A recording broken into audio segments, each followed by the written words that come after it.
वृन्दावनेश्वरी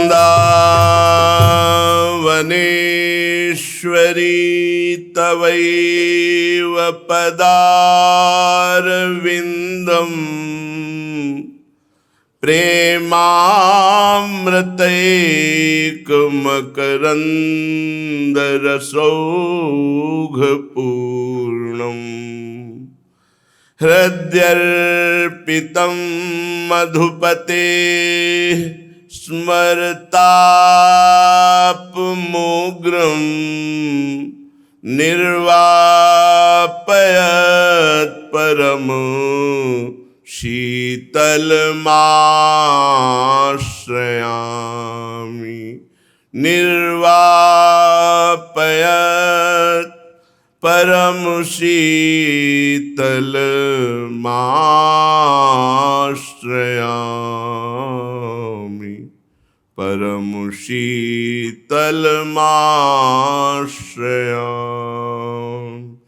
रास रासेश्वरी जुगल जोरी सरकार की जय। आज शरद पूर्णिमा है तो भगवत रास रस का कथन श्रवण करके अपने हृदय को प्रेमामृत सिंधु में डुबोते हैं। श्री सच्चिदानंद परब्रह्म परमात्मा भगवान श्री कृष्ण का ये एकांतिक प्रेम रस है। इतने सुंदर श्री भगवान हैं, जो देखे वो लुभायमान हो जाए। हमारे प्रभु श्री लालजू महाराज तो अत्यंत सुंदर है। जो नवनिवृत्त निकुंज में विराजमान है, वो जब अवतार लेते हैं तो इतने सुंदर कि बड़े बड़े मुनियों के योगींद्रों के मन को मोहित करके इस स्थिति में पहुंचा देते हैं कि उनको बोलना होता है, कृष्णात् परम किमपि तत्व महम न जाने। श्री कृष्ण से बढ़कर कोई परम तत्व है ये मैं नहीं जानता। जो परब्रह्म परमात्म तत्व में स्थित आत्मज्ञानी तत्वबोध संपन्न महापुरुष, उनके भी चित्त को बलात् आकर्षित करके अपने दासत्व से युक्त कर लेना, ये श्री कृष्ण रूप माधुरी की झलक है। परमहंस शिरोमणि श्री सुखदेव जी महाराज जो इतने वैरागी हैं कि मुड़कर नहीं देखा भगवान श्री कृष्ण द्वैपायन व्यासदेव जी को भी, वही जब श्री कृष्ण रूप माधुरी सुनते हैं तो 18,000 श्लोक कंठस्थ करते हैं भगवान की लीला से युक्त।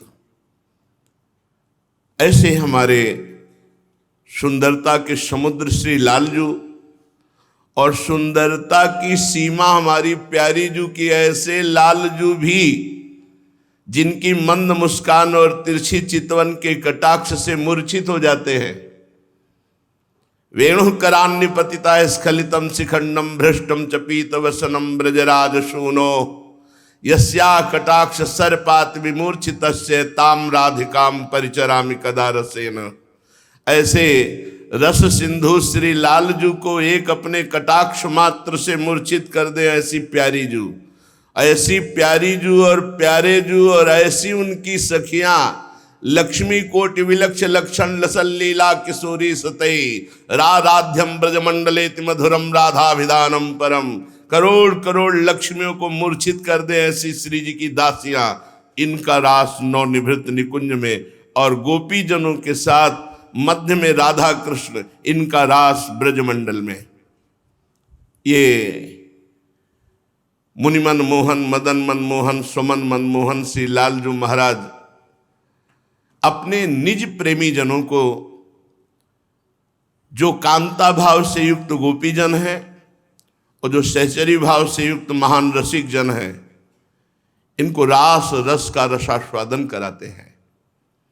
ये रास है क्या, इस पर चर्चा करेंगे। पहले प्रारंभ करते महाप्रभु हरिवंश चंद्रजू के द्वारा गाए गए एक महान रसमय पद से।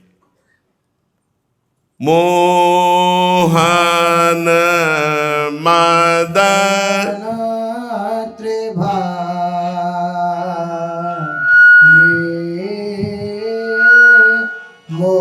मोहन मोनि मान रागे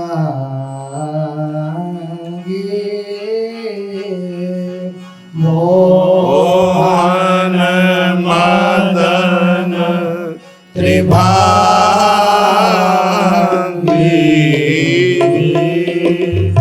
मोहन मुनि मन रागे। मोहन मुनि सघना प्रगट परमानंद गुण गंभीर गोपाला। मोहन मुनि सघना प्रगट परमानंद गुण गंभीर गोपाला। शीश किरीट श्रवण मणिकुंडल पुरमंडित वनमाला। शीश किरीट श्रवण मणिकुंडल पुरमंडित वनमाला। मोहन मुनि सघन प्रगट परमानंद गुण गंभीर गोपाला। शीश किरीट श्रवण मणिकुंडल पुरमंडित वनमाला। मोहन मुनि सघन एरी हाँ हो मोहन मुनि सघन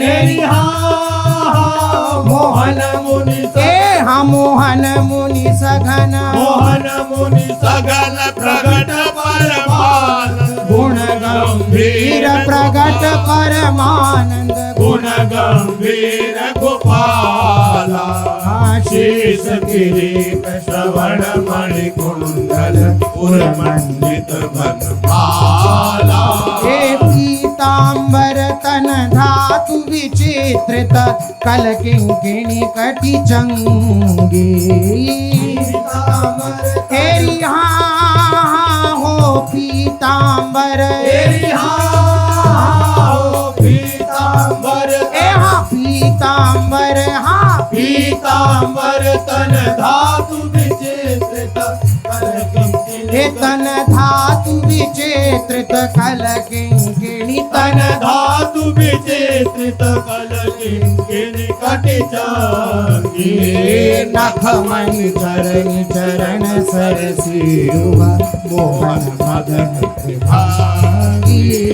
नखमणि चरण चरण सरसीरु मोहन मदन त्रिभागी। हाँ पीतांबर तन धातु विचित्रित कल किंकिणी तन धातु विचित्रित कल किंकिणी कटि चंगी। हाँ नखमणि करण चरण सरसीरुवा मोहन मदन त्रिभागी। पीतांबर एरी हाँ हो पीतांबर पीतांबर हाँ पीतांबर हाँ पीतांबर तन धातु विचित्रित कल किंकिणी तन धातु विचित्रित कल किंकिणी कटि चंगी। नखमणि करण चरण सरसीरु मोहन मदन त्रिभागी। नखमणि करण चरण सरसीरुव मोहन मदन त्रिभंगी। परम पावन महामहिम श्री यमुना जी का पावन पुलिन है। समीपस्थ कुंज निकुंजों से शीतल मंद सुगंध वायु प्रवाहित हो रही है। मानो यमुना जी ने अपने कर कमल से बालुका का रास मंडल निर्माण किया हो। ऐसे सुंदर रास मंडल में ऊपर से कपूर का चूर्ण करके बिछाया गया है और पुष्पों के पराग से उस मंडल को आच्छादित किया गया है, क्योंकि अति सुकुमारी लाडली और सुकुमार किशोर लाडलू और समस्त सुकुमारी ब्रजगोपियाँ या सहचरियाँ, इनके मध्य में रास होना है। इसलिए रास मंडल की अद्भुत रचना हुई है।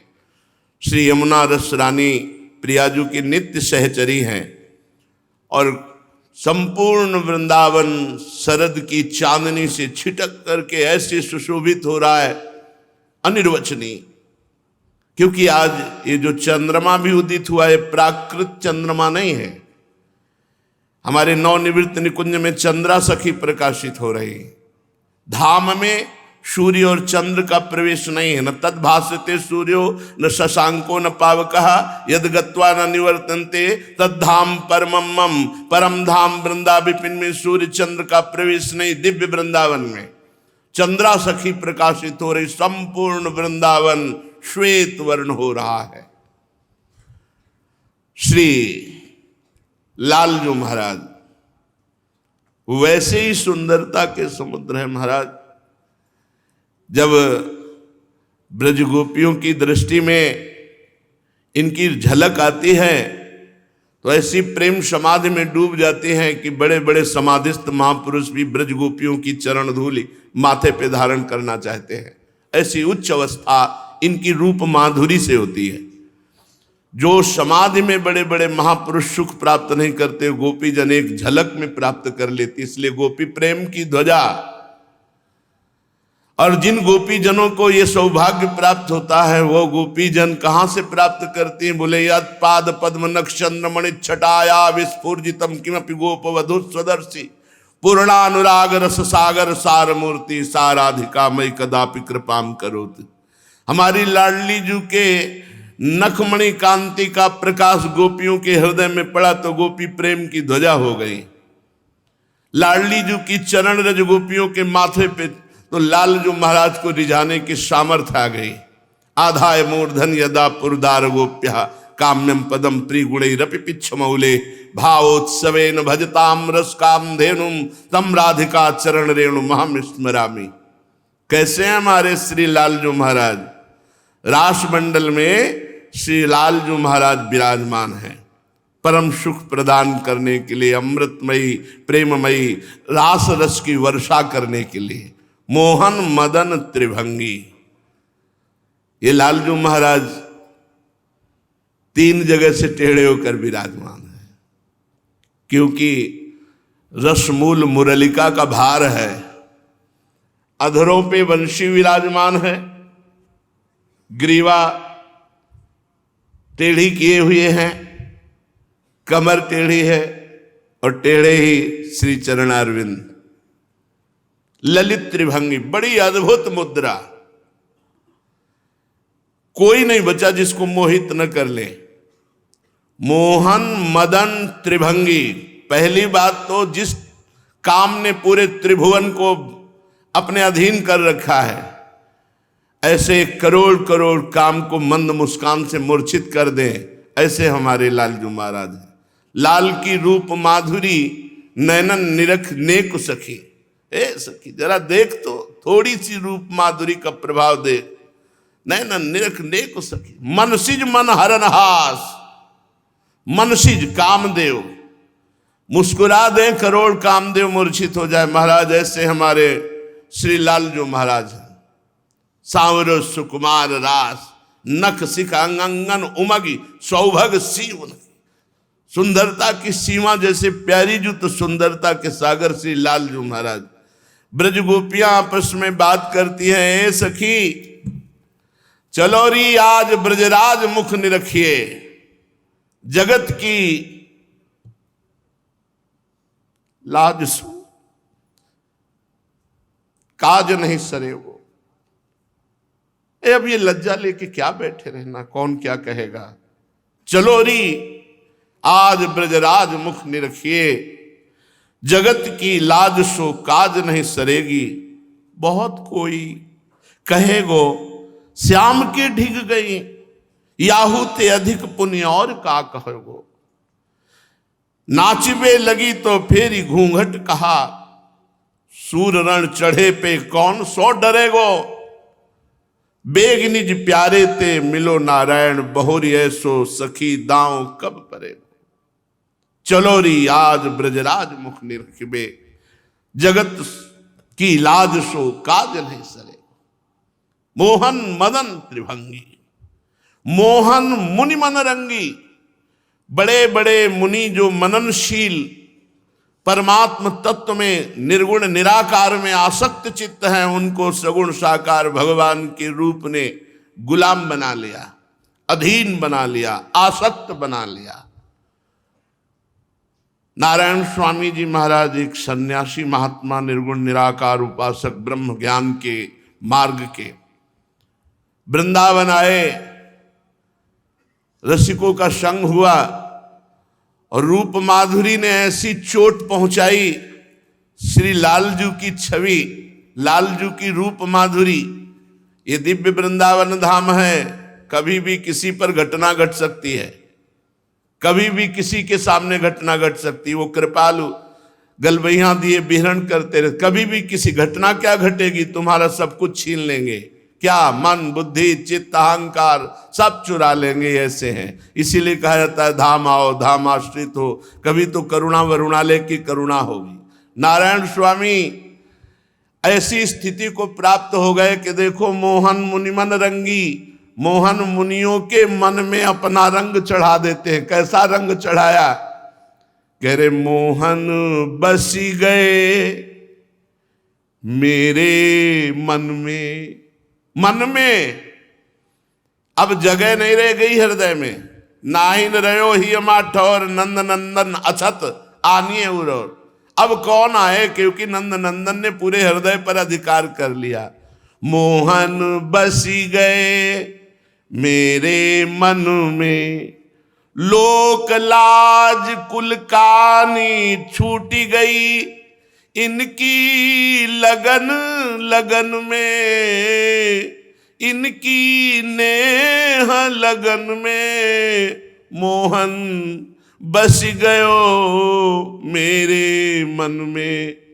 परम सन्यासी कैसा रंग चढ़ा, मोहन मुनि मन रंगी। कैसा, बोले सखी आ गया भाव ब्रज का, बोले सखी मोहन मेरे मन में बस गया। अब तो लोक की लाज और कुल की कान सब छूट गई इसकी एक प्रेम लगन में। कौन क्या कहेगा इसकी कोई परवाह नहीं। जित देखूं तित ही यह देखे, जिधर देखो उधर वे दिखाई दे रहा है, हमारी तरफ देख रहा है। ये वृंदावन है, ये ब्रज है, कभी घटना घट सकती, किसी के जीवन में घट सकती है।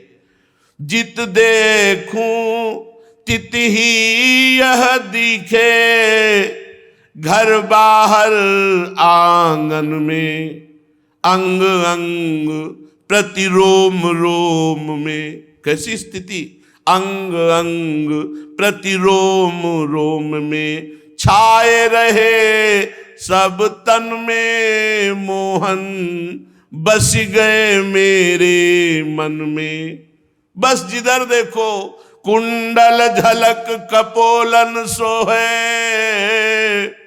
बाजू बंद भुजन में, कंकन कलित ललित मणिमाला, नूपुर ध्वनि चरणन में। जिधर देखो मंद मंद मुस्कुराता हुआ, कानों में कुंडल, कुंडलों की झलकन कपोल पर पड़ रही है, सुंदर बाजूबंद और कंकण और ललित मणिमाला और बनमाला, नूपुरों की ध्वनि श्री चरणों से हो रही है।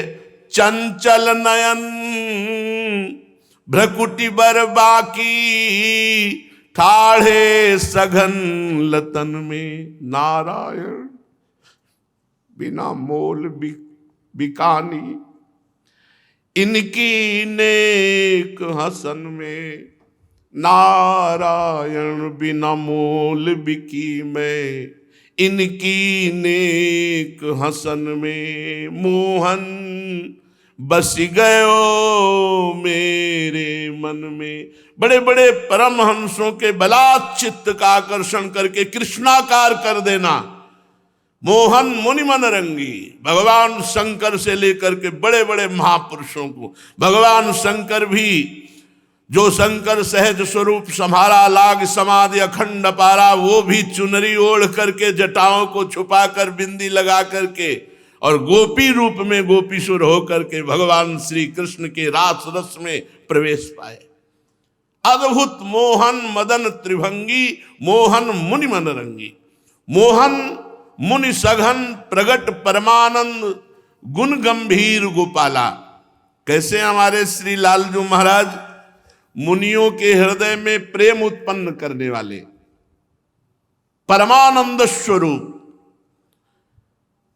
नृत्य संगीत आदि समस्त गुणों के समुद्र, कोई थाह न पावे, गुणों के सागर।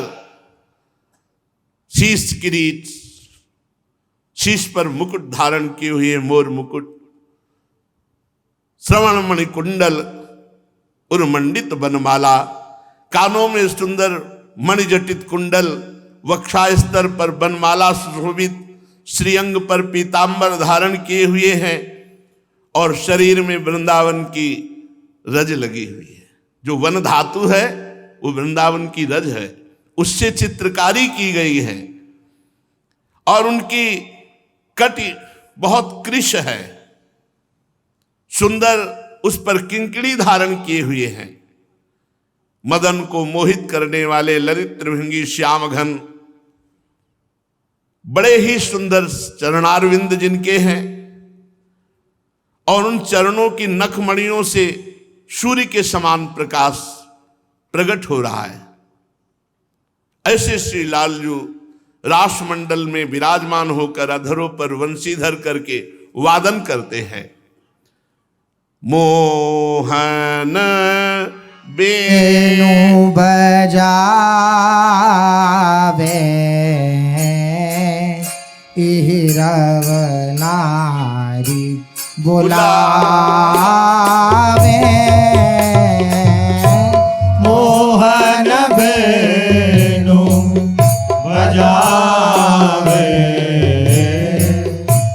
इरव नारी बुलावे। आई ब्रज नारी सुनत वंशी रव, गृहपति बंधु विसारे। आई ब्रज नारी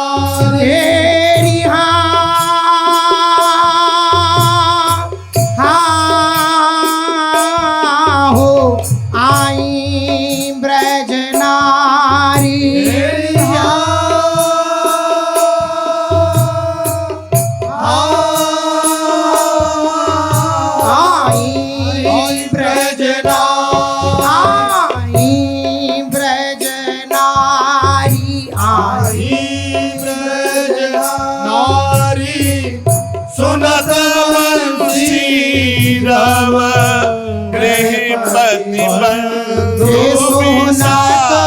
वंशी रव, गृहपति बंधु सुनत वंशी रव, गृहपति बंधु विसारे। दर्शन मदन गोपाल मनोहर, मन सिजता दीवारे। दर्शन मदन गोपाल मनोहर, मन सिजता दीवारे। ये आई ब्रज नारी सुनत वंशी रव, गृहपति बंधु सुनत वंशी रव, गृहपति बंधु विसारे। दर्शन मदन गोपाल मनोहर, मन सिजताप निवारे। आई ब्रज नारी हो आई ब्रज नारी, आई ब्रज नारी, आई ब्रज नारी, आई ब्रज नारी सुनत वंशी रव, गृहपति बंधु सुनत वंशी रव, गृहपति बंधु विसारे। दर्शन मदन गोपाल मनोहर, मन सिजताप निवारे। तेरी हर्षित बदन बंक अवलोकन, सरस मधुर धुनि गावे।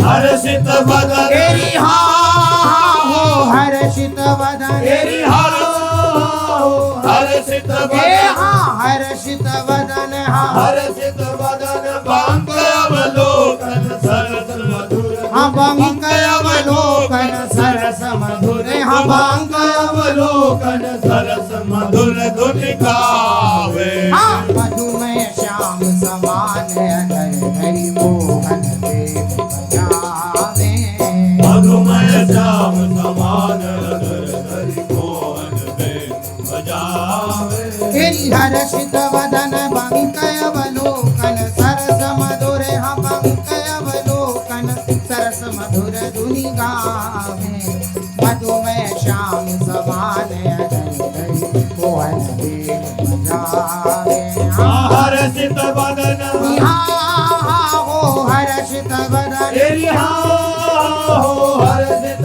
हे हाँ हर्षित वदन हाँ हर्षित बदन बांक अवलोकन सरस मधुर बांक अवलोकन सरस मधुर धुनि गावे मधुमय श्याम समान अधर धरि मोहन देव बजावे जो ही श्री लालजू ने अपने अधरों पे बंसी विराजमान करके क्लीम शब्द का ये महाप्रेम मंत्र का बीज मंत्र है, जे ही उच्चारण किया तो इसका दो प्रभाव हुआ।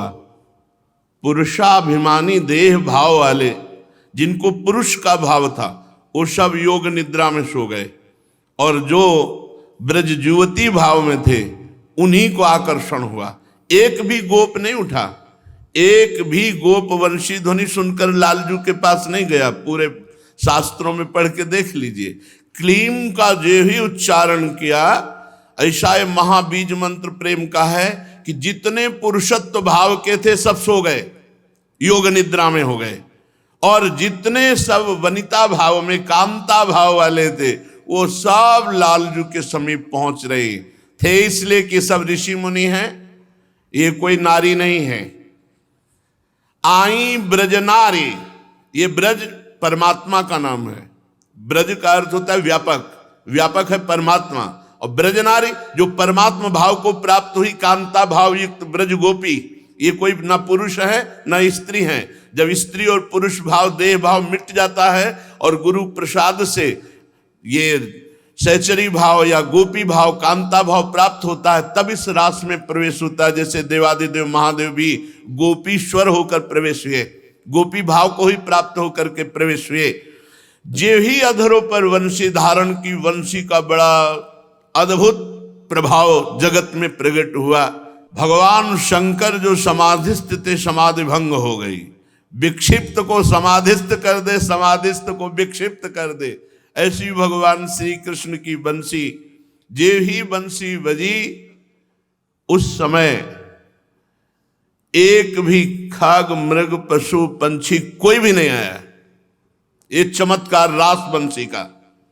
क्लीम शब्द का उच्चारण किया, अन्य समय बंसी बजती तो बड़ा प्रभाव बंसी का। गौएं चरना बंद कर देती, बछड़े दूध पीना बंद कर देते, वायु का प्रवाह बंद हो जाता, खगमृग पशु पंछी मौन व्रत धारण करने वाले मुनियों की तरह समाधिस्थ हो जाते, पर्वत से भी रस द्रवित होने लगता, वृक्षों की डाल शाखाओं से भी रस अमृत टपकने लगता। ऐसा बंसी का चमत्कार। लेकिन आज जब बंसी अधरों पे धरी तो केवल गोपी, सब योग निद्रा में केवल गोपी का आकर्षण कर रहे हैं रास रस के लिए। मोहन वेणु बजावे, इह रव नारी बुलावे। ये नारी कौन है? ये वेद की श्रुतियां हैं, ऋचाएं हैं। ये बड़े बड़े ऋषि मुनि हैं जो कांता भाव को प्राप्त होकर प्रभु के रास रस का रसास्वादन करने के लिए गोपी बने हुए हैं। एक बार पीछे सुनाया था, कोई 10,000 कोई 50,000 वर्ष समाधिस्थ होकर, कोई कैसे खड़े होकर तपस्या, फिर वो गोपी बने आकर। ये कोई साधारण नारी नहीं है। आई ब्रजनारी सुनत बंसी रो गृहपति बंधु विशारे। जिन गोपियों के कानों में बंसी की ध्वनि पड़ी, वो अपने घर पति पुत्र सबका विस्मरण करके जो जैसे थी भागी, प्रभु की तरफ भागी। आई ब्रजनार सुनत बंसीरो गृहपति बंधु विशारे। विस्मरण, शरीर की भी शुद्ध नहीं है और ये सब भगवत स्वरूप हैं, भगवत लीला के पात्र भगवत स्वरूप हैं। इनके देह प्राकृत नहीं है, ये सब चिदानंद लीला है। जब भगवान अवतरित होते हैं तो उनका परिकर भी पूरा अवतरित होता है। भगवान के गले में गलवहियां डालना ये प्राकृतिक देह की क्षमता नहीं है, पांच भौतिक शरीर की क्षमता नहीं है ऐसे गलवहियां डाल देने की। चिदानंद शरीर का स्पर्श करने की क्षमता सिर्फ चिदानंद शरीर में है, और चिदानंद शरीर में प्राकृतिक देह के लक्षण नहीं होते। चिदानंद में देह तुम्हारी विगत विकार जान अधिकारी। ये रास क्या है? जैसे लोग रास शब्द का प्रयोग बहुत गंदे तरीके से करने लगे हैं, जो पाप का लक्षण है। मतलब बहुत गलत तरीके से शब्द का प्रयोग किया जाता है रास का। रास का मतलब समझते हो? रास शब्द का मूल भाव है रस। रस घन मोहन मूर्तिम परमात्मा। रसो वैसा रसम हेवाम लब्ध्वा आनंदी भवत। वेद कहते हैं कि वो रस स्वरूप है। परमात्मा रस का रसास्वादन करना रास कहलाता है। यह रास शब्द का प्रयोग कैसे किए करते हैं? जन साधारण जो पापात्मा जन हैं वो बहुत निंदनीय शब्दों का प्रयोग करते हैं। स्वयं भगवान श्री कृष्ण ही रस हैं। रसघन मोहन मूर्तिम विचित्र केलि महोत्सवोल्लसितम। उन्हीं का रसास्वादन करना ये रास है। रसो वैसा रसम रेवायम लब्ध्वा आनंदी भवतु। ये रास क्रीड़ा परमात्मा के साथ रसमयी क्रीड़ा है। रस अनेक रसों में प्रकट होता है। अनंत अनंत रस का रसास्वादन होता है, पर वो होता एक ही परमात्मा है। दास्य रस, सख्य रस, वात्सल्य रस, कांता रस, सहचरी भाव का रस, और भी जितने रस हैं परमात्मा स्वरूप ही हैं। लेकिन ये जो रस है रास रस, ये और नहीं है, और रसों में नहीं है। सेवक स्वामी के साथ रास नहीं कर सकता, सखा सखा के साथ रास कहीं नहीं हुई। कांता भाव और सहचरी भाव दो में ये रास रस पाया गया।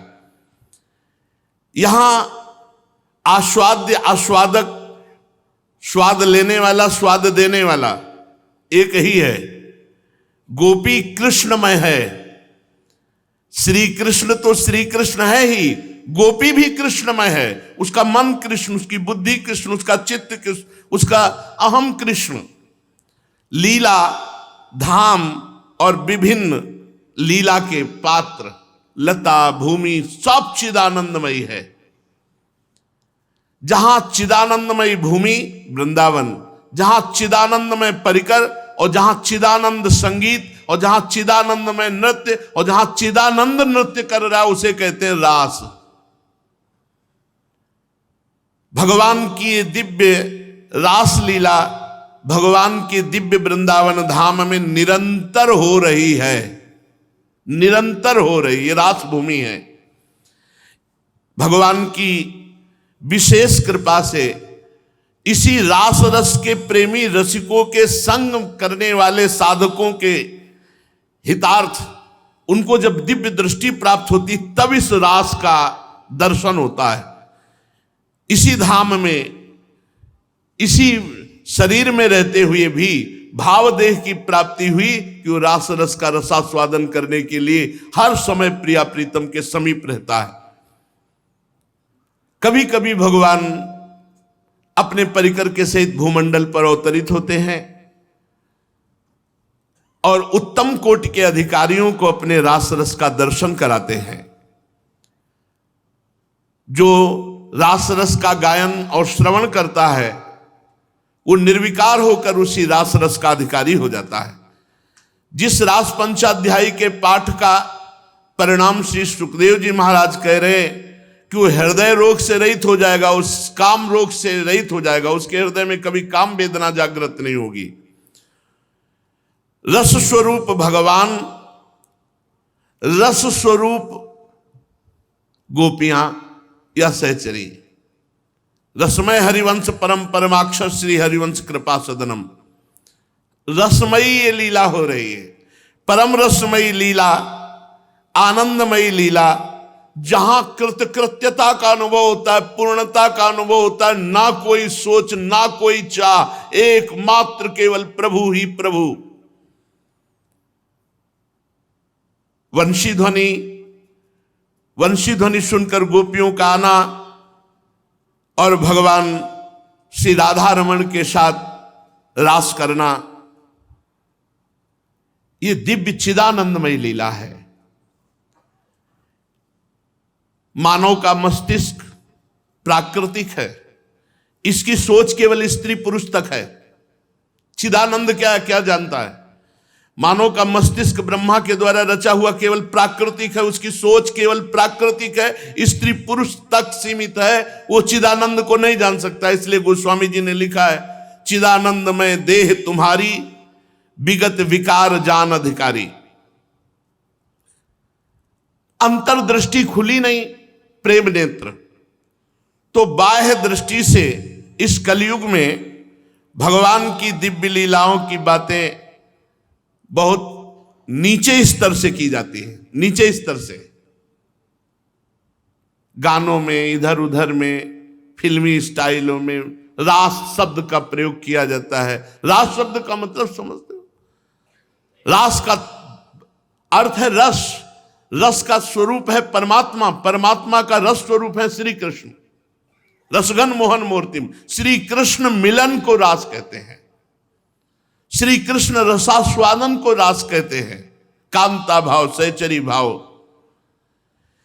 इस स्थिति में इस दिव्य लीला का रहस्य न समझकर लोग तरह तरह की प्रापंचिक बातें इसमें मिलाते हैं।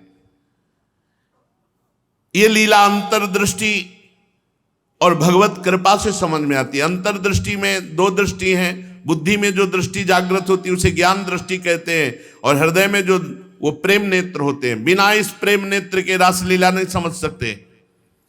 जिन भगवान के कृपा पात्र भाग्यवान महात्मा में ये दृष्टि जागृत होती, वो धन्य है। उनकी चरण धूलि के प्रताप से ही त्रिलोकी पावन हो जाता है। उन्हीं की उक्तियों का आश्रय लेकर कुछ रास के विषय में चर्चा हो रही। ये पहले समझ लेना चाहिए कि भगवान का श्री विग्रह पांच भौतिक नहीं है, चिदानंद है।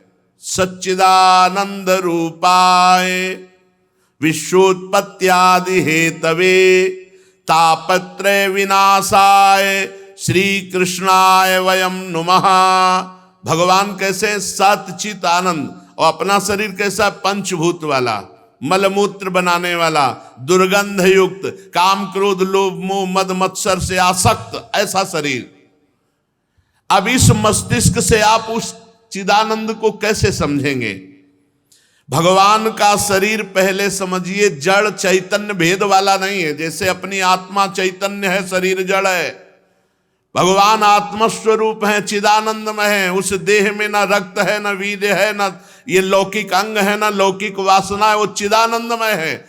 भगवान के श्री अंग में स्त्री पुरुष जनित चिन्ह नहीं है, वो चिदानंद है। जड़ की सत्ता केवल इस मृत्यु लोक में जीव की दृष्टि से ये स्त्री पुरुष का, देवताओं का भी दिव्य है शरीर। तुम्हारी तरह जड़ नहीं है, दुर्गंध युक्त नहीं, मलमूत्र बनाने वाला नहीं है। फिर वो तो प्राकृतिक ही तो है, देव शरीर भी। भगवान चिदानंद श्री विग्रह। देह और देही, आत्मा और शरीर, ये भेद नहीं भगवान के श्री अंग में।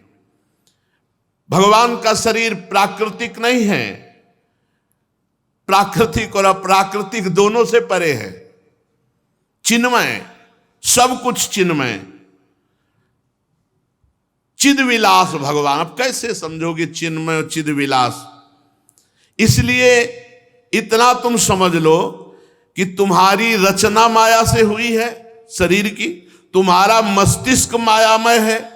तुम मायातीत अपराकृत चिदानंद लीलाओं को तुम नहीं समझ सकते।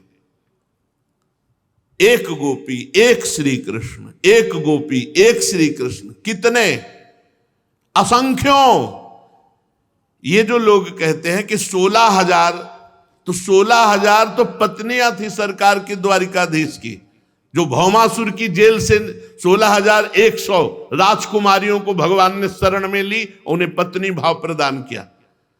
ये 16,100 वो राजकुमारियां जिसको भौमासुर बलात् जबरदस्ती जेल में ला ला कर नाग कुमारियां, देव कुमारियां, अन्य राजकुमारियों को बंदी बनाए हुए था, उनको भगवान ने स्वीकार। और 8 पटरानियां, 16,108 द्वारिकाधीश की पर गोपी जूथ की जूथ, अगणित। श्री ध्रुवदास जी ने लिखा है कि कोई रजकण गिन सकता है, बूंद कण गिन सकता है, लेकिन सखियों की कितनी संख्या गिन नहीं सकते। ये भगवान एक गोपी एक श्री कृष्ण, एक गोपी एक, हर गोपी के बाहों में श्री कृष्ण। ये परमात्मा विलास हो रहा है, कोई लौकिक हो रहा है। श्री कृष्ण कोई पुरुष है, गोपी कोई स्त्री है। तो तुम्हारा जड़ राज्य का मस्तिष्क भगवान की चिदानंदमय लीला में जड़ता का ही चिंतन करता है। जड़ राज्य का मस्तिष्क भगवान की अपराकृत लीला के विषय में विचार करने का अधिकार ही नहीं रखता। जब रास राधा बाबा देखते थे ना श्री राम शर्मा की, तो वहां सीमित लोगों को अंदर लाया जाता था, कोई ऐसे नहीं कि जो चाहे रास देख ले, तब वो भाव में डूबते थे। ये दिव्य चिदानंद भाव देह की लीला है रास, ये प्राकृतिक देह की लीला नहीं। आप कृष्ण कृष्ण जपना शुरू करो, अगर आपके अंदर काम भोग की इच्छा न समाप्त हो जाए तो बताना। फिर श्री कृष्ण के अंदर, सच्चिदानंद परमात्मा के अंदर अरे विचार करो, साधक परमात्मा चिंतन करके निर्विकार सच्चिदानंद स्थिति को प्राप्त होता है। वो सच्चिदानंद श्री कृष्ण काम करोड़ों मूर्छित हो जाए एक मुस्कान मात्र से। ये वासनाओं की बुद्धि जड़ राज्य की कल्पना ही नहीं कर सकती चिदानंद राज्य की। इसके लिए दिव्य लीला के रहस्य को समझने के लिए दिव्य भाव चाहिए। एक लाखों यहां ऐसे भक्त हो चुके जो रास में प्रवेश पा चुके हैं। ये ब्रज भूमि है, ये उज्जवल रस एक दिव्य प्रकाश है प्रेममय। जड़ जगत की बात तो दूर रही, ब्रह्मबोध संपन्न महापुरुषों की भी क्षमता नहीं इस रास में प्रवेश पाने की।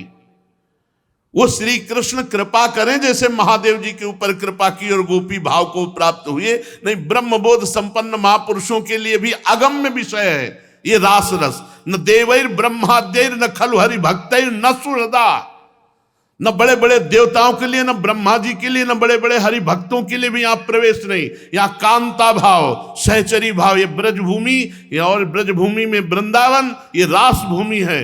ये बहुत महान दुर्लभ रस की भूमि है। साक्षात चिन्मय तत्व। अब चिन्मय तत्व को समझने के लिए जब बुद्धि ने, चिन्मय तत्व का मतलब आत्म स्वरूप चिदानंदमय, ये गोपियां क्या है, सब चिदानंद स्वरूप है। अरे बहुत मानसिकता कलिकाल ने बिगाड़ रखी है। कैसे शब्द, क्या है श्री जी, क्या है रास, क्या है प्रभु। इस परम रस की स्फूर्ति भावमय श्री कृष्ण प्रेम स्वरूपा गोपी जनों के मधुर हृदय में ही होती है। रासलीला का यथार्थ स्वरूप परम माधुर्य का आस्वादन उन्हीं को मिलता है जो इन भावापन्न महापुरुषों के चरणों के आश्रित होकर उनके अनुसार सांगो पांग उपासना करते हैं। जैसे भगवान श्री कृष्ण वैसी गोपी, कृष्णो हम परम रसमय श्री कृष्ण तो परम रसमयी सच्चिदानंदमयी गोपी, जैसे श्री कृष्ण बिल्कुल वैसे ही गोपी। साधना की दृष्टि से भी ना केवल जड़ शरीर का ही त्याग कर दिया जाता है, बल्कि सूक्ष्म शरीर से प्राप्त होने वाले स्वर्ग और मोक्ष का भी त्याग कर दिया जाता है। जड़ता की दृष्टि का त्याग, मोक्ष का त्याग, चिदानंद स्वरूप श्री कृष्णमय वृत्ति, एक एक वृत्ति, कृष्णाकार वृत्ति, श्री कृष्ण प्रेमामृत, गोपी प्रेमामृत। ये प्रेमामृत का विलास हो रहा है, स्त्री पुरुष का नहीं। उनकी इस अलौकिक स्थिति में स्थूल शरीर की स्मृति, थोड़ा भाव जागृत हो आपका, अभी देखो संसार खत्म, देह शुद्धि खत्म, केवल भगवान। वहां कोई विकार होता है? भगवान के ध्यान में कोई विकार होता है? निर्विकार स्थिति। फिर भगवान का साक्षात खेल हो रहा है, वहां विकार। ये हमारे कलयुगी जीवों के मस्तिष्क की सोच। यहां तो अंग संग की कल्पना की गुंजाइश ही नहीं है। ऐसी कल्पना तो पांच भौतिक देह में होती है, जड़ देह में होती है, जीवों की होती है, ईश्वर की थोड़ी होती है। जिन्होंने गोपियों को पहचाना, उन्होंने गोपियों की चरण धूल स्पर्श प्राप्त करके अपने को कृतकृत्य समझा। भगवान ब्रह्मा, शंकर, उद्धव और अर्जुन ने गोपियों की उपासना करके गोपी भाव प्राप्त करने की चेष्टा की और आकांक्षा की। उन गोपियों के दिव्य भाव को कोई साधारण स्त्री ना समझे। गोपियों के प्रति भारी अपराध बन जाएगा यदि स्त्री पुरुष भाव आ जाएगा। भगवान के प्रति वास्तव में सत्य के प्रति महान अपराध होगा। इस अपराध से बचने के लिए भगवान की दिव्य लीलाओं को सुनो, गाओ और फिर हृदय जब पवित्र हो, भगवान सामर्थ्य दे, तुम्हारे अंदर प्रेम नेत्र दे, तब उस पर विचार करके देखो। भगवान का चिदानंद में शरीर दिव्य, भगवान अजन्मा, भगवान अविनाशी, वो नित्य सनातन शुद्ध भगवत स्वरूप। इसी प्रकार गोपियां दिव्य जगत की भगवान की स्वरूप भूता अंतरंग शक्तियां हैं। इनका मिलन दिव्य है। उच्चतम भाव राज्य की लीला स्थूल शरीर, सूक्ष्म शरीर, कारण शरीर से परे ये चिदानंद शरीरात्म स्वरूप की लीला है। कैसे समझेंगे? भगवान चीरहरण लीला करके गोपियों के आवरण को भंग करते हैं, देह भाव को, और स्वीकृति देते हैं रास की। प्राकृत देह का निर्माण होता है स्थूल, सूक्ष्म, कारण, इन तीनों देहों के संयोग से। जब तक कारण शरीर रहता है तब तक देव चाहे जो भी हो, वो मुक्त नहीं हो सकता। कारण शरीर कहते हैं पूर्वकृत कर्मों के संस्कारों से जो स्वभाव निर्माण होता है, जिससे स्थूल, सूक्ष्म, कारण, इस कारण शरीर के आधार पर ही जीव को बार बार जन्म मरण प्राप्त होता है। जब तक कारण शरीर नहीं नष्ट होता तब तक वो भगवत प्राप्त नहीं होता। और गोपियां स्थूल, सूक्ष्म, कारण तीनों से परे भाव देह को प्राप्त है। सहचरी भाव, गोपी भाव, कर्म बंधन वाला ये पंचभूत नहीं है। इसलिए इस पंचभूत में ही रक्त है, मांस है, स्त्री पुरुष चिन्ह है, अन्य धातुएं भी हैं। तो गोपी के शरीर में रक्त मांस नहीं है, गोपी के शरीर में स्त्री पुरुष चिन्ह नहीं है, भगवान के शरीर में स्त्री पुरुष चिन्ह नहीं है। चिदानंद, ना तो वहां बिंदु का संयोग है, ना वहां निकृष्ट मैथुन क्रिया है। स्पष्ट वर्णन करते हैं। अरे जब कोई साधना करता है, ऊर्ध्वरेता ब्रह्मचारी हो जाता है, तो उसके अंदर ये सब खत्म हो जाता है। ना तो उसके अंदर काम का कभी संकल्प होता है, ना उसका कभी वीर्य अधोगामी होता है, ना कभी वो किसी भी तरह से सहवास, ऊर्ध्वरेता ब्रह्मचारी जो हो जाता है। फिर ये सब भगवान को इन साधनों के द्वारा प्राप्त करते हैं और भगवान चिदानंद में है। कैसे वहां ऐसी कल्पना हो सकती है? नाभि, हृदय, कंठ, कर्ण, नेत्र, सिर, मस्तक, भगवान के जो है, इनके स्पर्श मात्र से भगवान, जैसे भगवान के पुत्र हुए हैं द्वारिकाधीश के, हर रानी से पुत्र हुए, तो कोई सहवास से थोड़ी हुए। भगवान कंठ का स्पर्श कर दिए, सर का स्पर्श कर दिए, हृदय का स्पर्श कर दिए। अरे जिनके संकल्प से अनंत ब्रह्मांड एक सेकंड में बन गए, उनके लिए जो भगवान के पुत्रों का प्रादुर्भाव, वो कभी ऐसा ना समझे कि भगवान स्त्री पुरुष जैसा सहवास किए और फिर गर्भ हो गए। इसमें लिखा है नाभि, हृदय, कंठ, कर्ण, नेत्र, सिर, इनके स्पर्श से संकल्प मात्र से संतान की प्राप्ति भगवान ने कराई। कोई भगवान वहां सहवास थोड़ी किए कि द्वारिकाधीश के रूप में जब, तो भगवान वो चिन्ह ही नहीं, वो वस्तु ही नहीं है। भगवान चिदानंद में संकल्प मात्र से प्रकट होते हैं। भगवान के जितने परिवार के सदस्य होते हैं, भगवान दृष्टि मात्र से, अरे सर्व सामर्थ्यशाली प्रभु, दृष्टि संकल्प, भगवान बिना देखे संकल्प मात्र से, अरे अनंत ब्रह्मांड प्रकट के दिए तो 1000-2000 पुत्र प्रकट करने में क्या बात है। भगवान की बात जाने दो, जब योगी योग में परिपक्व हो जाता है तो उसका शरीर इतना पवित्र हो जाता है कि हवा में उड़े, अभी ब्रह्मलोक पहुंच जाए, अभी जिस लोक में चाहे पहुंच जाए, पत्थर में प्रवेश कर जाए, ऐसा तो, पर वो योग निर्माण शरीर है। और भगवान तो योगिंद्रों मुनिंद्रों के गुरु है, उनमें ये मलिनता कहां, पर खोपड़ी अपनी मलिन है ना, तो वही सोच है। अरे भाई, पितर और देवों के भी शरीर दिव्य होते हैं, पर होते तो प्रकृति के ही बनाए हैं। देव शरीर में रक्त मांस मेद अस्थि नहीं होते, पर हैं तो प्राकृत ही। फिर भगवान के शरीर में तो रक्त मांस अस्थि और वीर्य आदि होने की संभावना नहीं, वो तो चिदानंदमय देह है। इसलिए खोल के वर्णन कर रहे हैं कि जो ये समझते नहीं है ना रास को, वो बहुत गलत तरीके से रास शब्द का प्रयोग करते हैं। भगवान सच्चिदानंदमय है, उनमें देही देह भेद नहीं, गुण गुणी भेद नहीं। भगवान लीला पुरुषोत्तम श्री कृष्ण, एक एक अंग भगवान का चिदानंद श्री कृष्ण है। जैसे श्री कृष्ण का मुखमंडल, वैसे ही श्री कृष्ण का करकमल, सब श्री कृष्णमय है।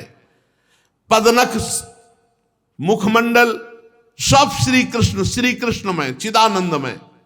श्री कृष्ण की इंद्रियां श्री कृष्ण की क्रियाएं कृष्णमय चिदानंदमय।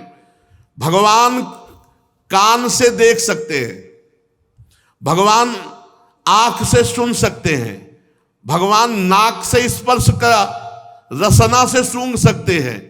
भगवान श्री कृष्ण हर अंग से, मान लो वो हाथ से छूना कार्य होता है, वो हाथ से सूंघ सकते हैं, क्योंकि चिदानंदमय, हम केवल नाक से ही सूंघ सकते हैं। भगवान की रूप माधुरी नित्य वर्धनशील, नित्य नवीन सौंदर्यमयी। भगवान का सब कुछ ऐसा चिदानंदमय है कि आकर्षित कर ले। सौंदर्य माधुर्य से गौ, हरिण, वृक्ष, बेल ये आकर्षित हो जाते थे, यमुना का प्रवाह बंद हो जाता था। ऐसे भगवान के स्वरूप में आसक्त गोपियों के हृदय में कहीं लौकिक काम, कहीं सहवास की भावना। अरे मनुष्य जो खाता है पीता है, उससे रस, रक्त, मांस, मेदा, मज्जा, अस्थि और बाद में शुक्र बनता है। इसी शुक्र के आधार पर ये मैथुन सृष्टि होती है। दैवी सृष्टि नहीं, मैथुन सृष्टि। फिर संकल्प से दैवी सृष्टि होती है, और संकल्प और मैथुन से दोनों से परे सच्चिदानंद भगवान का स्वरूप है। ये विशुद्ध भगवत स्वरूप है। इसमें रक्त मांस अस्थि आदि बिल्कुल नहीं है, तो शुक्र की संभावना नहीं है, तो फिर यहां क्रियाएं नहीं है। प्राकृतिक पांच भौतिक शरीर वाले ये जो कल्पना करते हैं, ये भगवान के प्रति बड़ा अपराध करते हैं। ऐसी कल्पना भी नहीं की जा सकती। भगवान अखंड है, शरीर खंडित है। एक बार एक कथा सुनाई थी, याद हो आपको। भगवान रास में एक बार विलंब से आए, नित्य रास में, तो गोपी जनों ने पूछा कि प्रभु आज विलंब कैसे हुआ? तो उन्होंने कहा हमारे गुरुजी जमुना पल्ली पार आए हैं, दुर्वासा जी। तो बोले उनसे मिलने गए थे। तो बोले जब आपके गुरुजी, तो हम भी दंडवत करके आते हैं। तो बोले खाली हाथ नहीं जाना चाहिए संतों के पास। तो फिर घर गई सब गोपी जन, कोई पुआ, कोई खीर, कोई विविध प्रकार के अनंत गोपियां, सब सामान लिए चलने लगी थी। यमुना जी बड़ी बाड़ी थी। लालजू से कहा कि यमुना पार कैसे जाएं? बोले यमुना जी से कह दो श्री कृष्ण अखंड बाल ब्रह्मचारी हैं तो मार्ग दे दे। तो गोपियां मुस्कुरा दिए, प्रभु बोले तो यमुना जी के पास गए, बोले हमारे प्रीतम श्री कृष्ण अखंड बाल ब्रह्मचारी हो तो मार्ग दे दे। मार्ग दे दिया यमुना जी। यमुना जी गई, दुर्वासा जी से दंडवत प्रणाम किया, भोग सामने रखा तो उन्होंने मुंह फैला दिया था। अब वो सब पवाती गई, मनो कुंतलों पुआ खीर सब खा गए। गोपियों ने प्रणाम किया, बड़े आश्चर्य के बाबा जी हैं, पेट तो छोटा ही बड़ा है और यहां कुंतलों पुआ खीर सब खा गए। दंडवत महाराज, महाराज कैसे जाऊं? यमुना जी तो बहुत बाड़ी। बोली आई कैसे? बोले हमारे प्रभु ने कहा था कि यदि मैं बाल ब्रह्मचारी हूं तो मार्ग दे देना। तो यमुना जी ने मार्ग। बोले जाओ कह दो दुर्वासा ने अपनी जबान में दूब के रस के सिवा कभी कुछ न रखा हो तो यमुना जी मार्ग दे दे। अब तो गोपी जनों को आश्चर्य हुआ कि जैसे गुरु ऐसे चेला है। कुंतलों खीर पुआ तो हमारे सामने खा गए और कह रहे दुर्वासा ने दूब के रस के सिवा जिंदगी में जबान में कुछ न रखा हो तो मार्ग दे दे। गजब के गुरु जी है। पर गई तो यमुना जी से कहा तो यमुना जी ने मार्ग दे दिया। वो भगवान श्री कृष्ण के पास जाके दंडवत किया और कहा प्रभु आपके गुरु जी के दर्शन करके आए तो बड़ा संशय हो गया। क्या? बोले पहले आपने कहा बाल ब्रह्मचारी तो अखंड बाल ब्रह्मचारी हास परिहास स्पर्श इससे भी दूर रहता है। तो आप हास परिहास स्पर्श तो करते ही है, पर यमुना जी ने मार्ग दे दिया ऐसा कहने से। और हमारे सामने कुंतलों पुआ पूड़ी खा गए आपके गुरुजी। वो कह रहे दूब के रस के सिवा जीभ में कुछ न रखा हो। तो हमें तो दोनों झूठे लगे, गुरु चेला दोनों। आप बताओ इसका रहस्य क्या है? तो उनका दुर्वासा जी हमारे जो हैं वो स्वयं इच्छा करके केवल दूब का रस पीते हैं। उन्होंने अपने हाथ से पाया? बोले नहीं हम लोगों ने पाया। तो बोले बस ये ब्रह्माकार वृत्ति है, भोक्ता भाव रहित है, इसलिए कुछ नहीं। ब्रह्माकार वृत्ति भोक्ता भाव रहित तो खाते हुए भी नहीं खाया। और मेरी पूछती हो तो मैं अपने स्वरूप में आत्माराम, भगवान का नाम है आत्माराम, मैं अपने स्वरूप में रमण करता हूं। तुम सब मेरी आत्मा हो, आत्मस्वरूप हो, इसलिए किंचन मात्र कहे तो अखंड ब्रह्मचारी।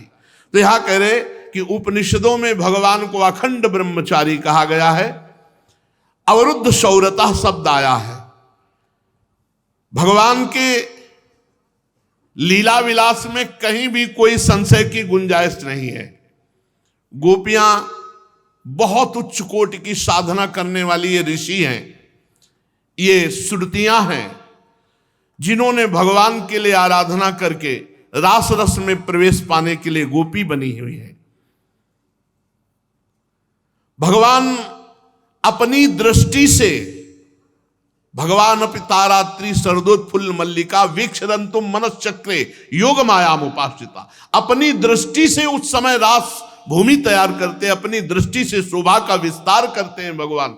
भगवान की दृष्टि सच्चिदानंदमयी दृष्टि, सच्चिदानंदमयी भूमि में, सच्चिदानंदमयी शोभा में, सच्चिदानंदमयी गोपियों के साथ भगवान का सच्चिदानंदमय रास हो रहा है। भगवान की बांसुरी जड़ को चेतन, चेतन को जड़, चल को अचल, अचल को चल, विक्षिप्त को समाधिस्थ, समाधिस्थ को विक्षिप्त कर दे। प्रेम प्रेममयी रसमूल मुरलिका आनंदनी, चल ही राधिके सुजान, तेरे हित सुख निधान, रास रच्यो श्याम तट कलिंद नंदिनी, निरतत युवती समूह, राग रंग अति कुतूह, बाजत रसमूल मुरलिका आनंदिनी। रस का मूल कौन है? बंसी जी। और रस का विस्तार क्या है? रास रस। बंसी जी रास रस का आकर्षण करके हृदय में जागृत करती, काम रस का नाश करके रास रस का, परमात्मा रस का।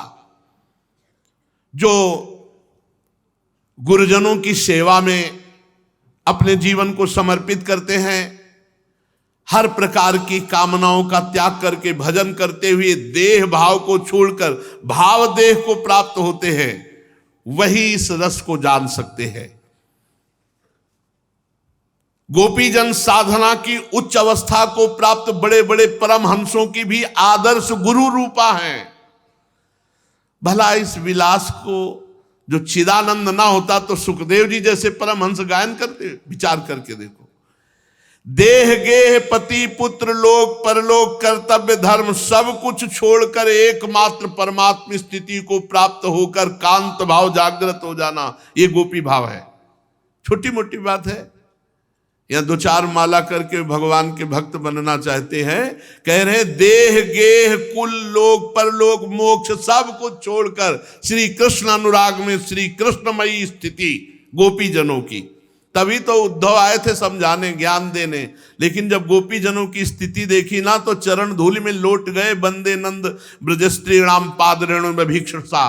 क्यों? ऐसी गुरु स्वरूपा गोपी, ऐसी ऊंची स्थिति गोपियों की। तो गोपी कोई जड़ शरीरधारी स्त्री नहीं है, ये सब चिदानंद में लीला परिकर है। देव दुर्लभ भगवत प्रेम को प्राप्त हो चुकी, वो भगवान के प्रेम प्रकाश से प्रकाशित है। कैसी प्रेम की स्थिति का वर्णन किया गया। वेदानपि सन्नस्ति सा केवलम अवच्छिन्न अनुरागम लभते। जो वेद के ऊपर गुणातीत वेदातीत स्थिति को प्राप्त है वो प्रेम है, और प्रेम की चरम अवस्था गोपी जनों में जागृत है। वहां काम की गंध सवाल नहीं उठता। ये बहुत आपराधिक प्रवृत्ति जो अगर प्रभु की लीलाओं में दोष दर्शन करे, जिसको भगवान अपनी वंशी में नाम ले लेकर पुकार रहे हैं, वो किसी और की भावना में, जैसे हिमालय से निकलकर समुद्र में गिरने वाली ब्रह्मपुत्र नदी की प्रखर धारा को कोई नहीं रोक सकता, ऐसे ही भगवान जिसका आकर्षण बंशी से कर रहे हैं उन गोपी को कौन रोक सकता है। और ये हृदय है गोपी। जब कृष्णाकार हृदय हो जाता है तब गोपी भाव। और इससे भी आगे की बात है, जब प्रिया प्रीतम में हो जाता है हृदय प्रियाजू की ठसक से, तब सहचरी भाव की जागृत होती है। तो ये जो रास रस है, इसे सांसारिक भाव में स्त्री पुरुष का विलास ना देखकर भगवान की चिदानंदमयी लीला, और ये मानकर के हमारी खोपड़ी के आगे की बात है। हम ब्रह्मा की रची हुई खोपड़ी वाले हैं। हम जितना जान सकते हो ब्रह्मा की रचना जान सकते हैं, बहुत से बहुत, लेकिन जिसने ब्रह्मा की खोपड़ी को रचा वो श्री कृष्ण, और वो श्री कृष्ण का प्रेम विलास हमारी खोपड़ी में आ जाए, वही कृपा करे। श्री कृष्ण कृपा करे तो भले आ जाए। तो ये रास रस दिव्य चिदानंद में भगवान का रस में विलास है, कोई स्त्री पुरुष का खेल नहीं। तो आई ब्रजनारी सुनत बंसी रो, गृहपति बंधु विसारे, दर्शन मदन गोपाल मनोहर, मनसिज ताप निवारे। श्री मदन मोहन श्री लालजू महाराज का बंसी रो सुनकर समस्त ब्रज गोपियां आई। कैसे आई? देह विस्मरण, घर विस्मरण, पति विस्मरण, पुत्र विस्मरण, लोक विस्मरण, परलोक विस्मरण, निकट सब खिंची हुई मंत्रमुग्ध सामने उनके प्रीतम मदन गोपाल को देखते ही हृदय परम शीतलता को प्राप्त हुआ। दर्शन करते ही उनके हृदय की प्रेम पीड़ा शांत हुई। अब श्री मदन गोपाल की विलास भंगियों का वर्णन कहते हैं कि कैसे विराजमान है। हर्षित मुख, चितवन कैसी, बाकी सरस मधुर ध्वनि से वंशी नाद कर रहे हैं। ऐसे अमृत में श्री कृष्ण के अमृत में अधरों में विराजमान बंशी अमृतमयी नाद कर रही है और गोपी जन उनका दर्शन कर रही। अब आगे शुरू हुआ रास रस। आस रचो बन माही, विमल कलप तरु छाही। रास रचो बन माही, विमल कलप तरु छाही। विमल कलप तरु तीर सुपेशर, शरद रैन वर चंदा। विमल कलप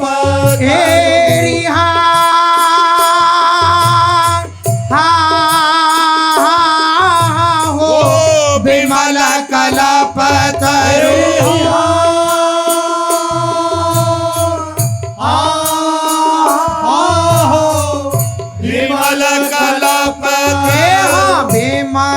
कल्पतरु विमल कल्पतरु तीर सुपेशल शरद नयन वर चंदा यहाँ शीतल मंद सुगंध पवन बहे ताहाँ खेलत नंदन दास शीतल मंद सुगंध पवन बहे ताहाँ खेलत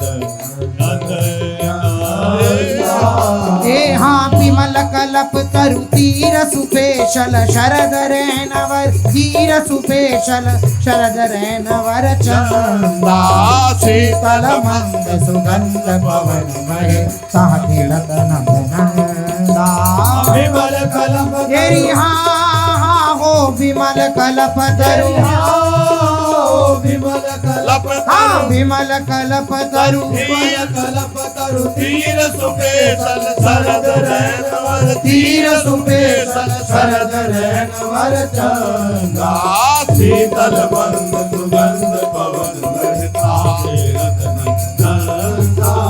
अद्भुत ताल मृदंग मनोहर किणकिणी शब्द कराही अद्भुत ताल तेरी हाँ हो अद्भुत ताल अद्भुत ताल हाँ अद्भुत ताल हाँ अद्भुत ताल मृदंग मनोहर किंकिणी ताल मृदंग मनोहर किंकिणी शब्द कराई यमुना पुलिन रसिक रस सागर दास चोबन माही यमुना पुलिन रसिक रस सागर रास रचोवन हे हाँ अद्भुत ताल मृदंग मनोहर किंकिणी ताल मृदंग मनोहर किंकिणी शब्द कराही यमुना पुलिन रसिक रस सागर रास चोबन माही अद्भुत ताल तेरी हाँ हो अद्भुत ताल अद्भुत हाँ अद्भुत ताल हाँ अद्भुत ताल मृदंग मनोहर किंकिणी ताल मृदंग मनोहर किंकिणी शब्द कराई हाँ यमुना पुलिन रसिक रस सागर रास रचोवन यमुना गोपीजनों ने भगवान श्री लाल बिहारी जी महाराज के अद्भुत दर्शन के ललित त्रिभंगी अधरों पर वंशी वादन करते हुए जब प्रभु ने देखा कि समस्त वृद्ध युवतियां पधारी तो अपने यहाँ विरह को नहीं लेते हैं। अपने विरह को किसी भी महापुरुषों ने नहीं गाया। जो रास पंचाध्यायी का गान किया गया है अपनी समाज वाली वाणी में भी, तो उसमें भी इस पद में भी नहीं लिया महाप्रभु ने। महाप्रभु हरिवंश चंद्र जो संयोग की महामहिमा का उपासना का स्थापन किया है। श्री श्याम घन ने वृंदावन में निर्मल कल्पतरु की छाया के नीचे अद्भुत यमुना के पावन पुलिन तट पर रास किया। ये वृंदावन की हर लता कल्पतरु है।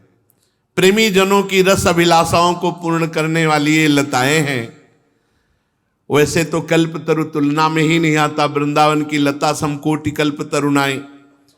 तो निर्मल कल्पतरु की सुकोमल बालुका पर छिटक चांदनी, शरद ऋतु की रात्रि है, पूर्ण चंद्र उदित है, शीतल मंद सुगंध पवन बह रहा है और प्रभु समस्त ब्रज युवतियों के साथ रास रस कर अद्भुत मृदंग ताल मृदंग उपंग बजावत प्रफुल्लित होए सके सारी, बीण बेण नूपुर धुन ठुमकत खग मृग दशा विसारी। एक से एक संगीत की स्वामिनी सहचरियां सखिया, ताल मृदंग उपंग वीणा वेणु आदि वाद्य बज रहे हैं और प्रभु समस्त गोपीजनों के ब्रज युवतियों के साथ नृत्य कर रहे हैं। कंकण किंकिणी और नूपुर की ध्वनि मृदंग आदि के साथ ताल पर ताल बज रहे। यमुना जी के पावन पुलिन पर अद्भुत रास रस की वर्षा हुई। श्री प्रिया प्रीतम मध्य में, आसपास समस्त सहचरियां, नवनिवृत्त निकुंज रास, प्रिया प्रीतम मध्य में, आसपास प्रत्येक एक गोपी, एक श्री कृष्ण, ये ब्रजराज। इस रास को देख करके कोई ऐसा नहीं हुआ जो मोहित ना हो गया हो। लेकिन यहां देखने का अधिकार तो सिर्फ भावापन्न महापुरुषों के। तो जो खगमृग का वर्णन भी है, ये सब भाव देह को प्राप्त महापुरुष हैं। आगे वर्णन। देखत मधुकर केली, मोहे खग मृग बेली। देखत मधुकर केली, मोहे खग मृग बेली। मोहे मृग धेनु सहित सुर सुंदरी, प्रेम मगन पट छूटे। मोहे मृग तेरी हा हो, मोहे मृग धेनु।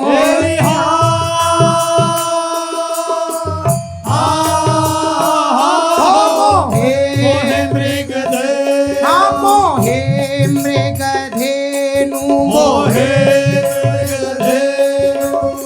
सहित सुर सुंदरी, प्रेम मगन सहित सुर सुंदरी, प्रेम मगन सहित सुर सुंदरी, प्रेम मगन पट छूटे। उडुगन चकित थकित शशि मंडल, कोटि मदन मंगलूटे। उडुगन चकित थकित शशि मंडल, कोटि मदन मंगलूटे। मोहे मृग धेनु सहित सुर सुंदरी, प्रेम मगन सहित सुर सुंदरी, प्रेम मगन पट छूटे। उडुगन चकित थकित शशि मंडल, कोटि मदन मंगलूटे। मोहे मृग तेरी हा हो, मोहे मृग धेनु। मोहे मृग मोहे मृग धेनु, मोहे मृग धेनु सहित सुर सुंदरी, प्रेम मगन सहित सुर सुंदरी, प्रेम मगन पट छूटे। उडुगन चकित थकित शशि मंडल, कोटि मदन मंगलूटे। अधर पान परिरंबन अति रस आनंद मगन सहेली। अधर पान तेरी हा हो, अधर पान अधर पान अधर पान अधर पान परिरंबन तीरथ आनंद मगन परिरंबन अति रस आनंद मगन परिरंबन तीरथ आनंद मगन सहेली।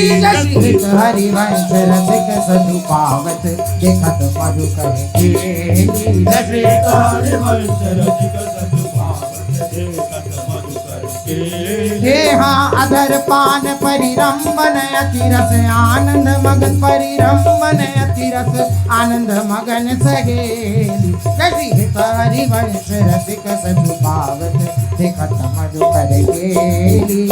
अधर पान तेरी हाँ ओ अधर पान अधर पान रियंबन अति रस आनंद मगन सहेली। हित हरिवंश रसिक सधु पावत, देखत मधुकर केली। राधा वल्लभ लाल की।